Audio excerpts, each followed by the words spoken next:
But this is SEND, or Special Educational Needs and Disability System, is to be reformed to stop councils and other local authorities being pushed to the point of bankruptcy, so says Education Secretary Bridget Phillipson. And her comments come after a report by the IFS, Institute for Fiscal Studies, warned that state schools in England could face very tight budgets. Phillipson was saying yesterday, we have invested in the budget an additional £2.3 billion into schools, including additional investment for children with SEND, S-E-N-D, because one of the areas also pointed to is the SEND system, which is costing ever more money for us as a country. She goes on to say, the parents are losing confidence, the system isn't working, children have been let down, which is why we will reform the system.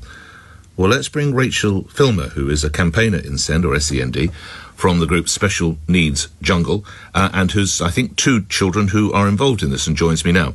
May I call you Rachel? Good morning. Of course. Good morning, Nick. Hi, Rachel. What level of your involvement on a personal aspect do you want to share? You have 2 boys, is that right?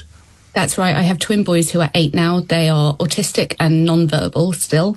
And we went through the tribunal process back in 2020, and they're in a specialist school and have been for the last 4 years. How gruelling was the process of getting them into that school? Horrifically brutal.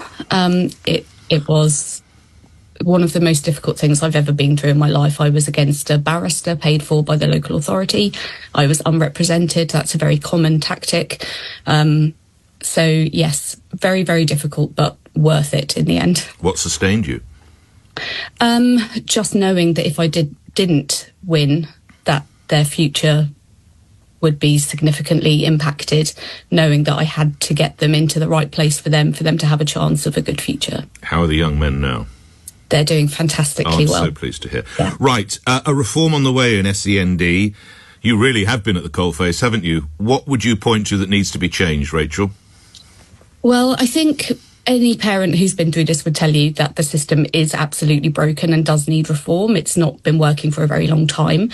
I think part of the problem is that all of the help that you can access before you reach the level of needing like a statutory plan has gradually been eroded. Local authorities haven't had the funds or the infrastructure that they need to deliver what children need. So they've been looking for ways to make savings, delay. The tribunal process is all about delaying until you have to then pay for the provision later. So that's what's caused these giant debts, and many local authorities have huge debts related to SEND. So that does need to change. I think the problem is that the IFS report and other reports, much of the suggestion is that the law is changed to reduce the rights of children to save money. And it's a very short-sighted view. So I think you can pump in more money. That's not going to fix the underlying system. Rachel, I don't have experience with those courts, but sadly I do have experience with family courts, and it's often said that family law, divorce, is unnecessarily confrontational. Yes. I sense it's the same with what you've experienced with your twins. It absolutely is, and now, because there are so many parents who need to appeal, and parents win over 98% of those appeals. Really? Yes, and they spent, I think it was something, they've spent about £500 million on appeals in the last 10 years across the UK. And so you go through this process, and now a hearing date takes about a year.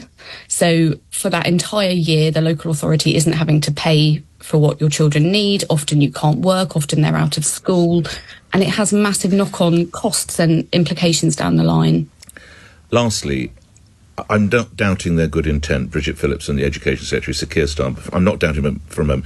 But how divorced from the reality do you think they actually are? I think they're quite divorced from reality. I think there is still this idea floating around that they can reduce the legal requirements, they can put more children in mainstream school because it's cheaper, and that there won't be any consequences to that. But we've seen over the last 10 years the consequences financially and otherwise.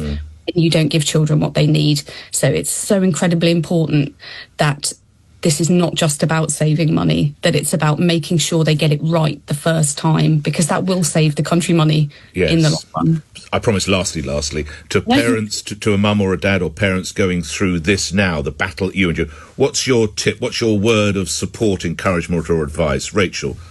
At the moment, the law is on your side. I don't know if that will change, but that's how it is right now. So do whatever you can to understand the law, and remember that in almost every case you will be successful if you keep going. Good luck with those lads of yours. You've done a fantastic job. Thoroughly enjoyed our conversation. Rachel, thank you for your time. Rachel Filmer, SEND